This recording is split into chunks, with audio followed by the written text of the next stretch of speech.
ऊस उत्पादक शेतकरी, सहकारी संस्थांचं जाळं आणि राजू शेट्टी यांचं शेतकरी केंद्रित आक्रमक राजकारण.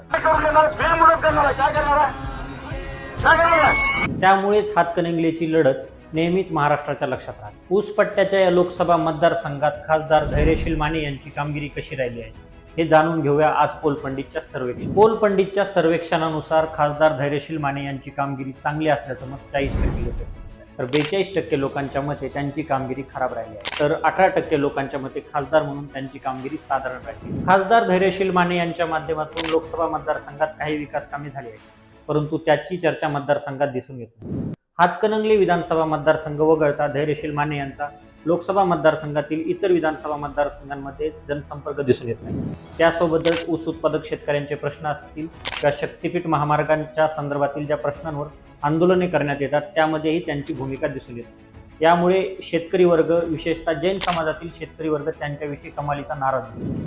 परंतु मतदारसंघात मोठ्या प्रमाणात महायुतीला मानणारा मतदार आहे. हा मतदार खासदार धैर्यशील माने यांची कामगिरी चांगला असल्याचं 2009 ते 2019 या काळात स्वाभिमानी शेतकरी संघटनेचे नेते राजू शेट्टी यांचा या मतदारसंघावर एकतर्फी वर्चस्व होते. परंतु 2019 मध्ये पहिल्यांदाच धैर्यशील माने हे खासदार म्हणून निवडून आले. 2024च्या लोकसभा निवडणुकीत हातकणंगले लोकसभा मतदारसंघातून महाविकास आघाडीकडून लढणार नाही अशी भूमिका राजू शेट्टी यांनी घेतली.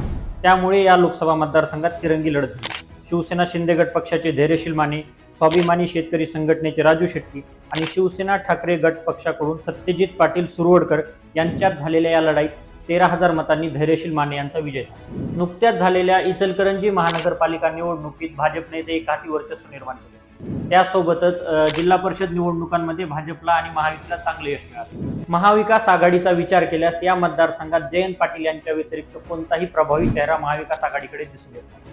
त्यासोबतच मतदारसंघात महायुतीमध्ये शिवसेना शिंदे गट आणि भाजप यांच्यात अंतर्गत मतभेद असल्याचं लक्षात येते. आगामी लोकसभा निवडणुकीसाठी शिवसेना शिंदे गट पक्षाकडून खासदार धैर्यशील माने यांचेच नाव पुढे केले जाऊ.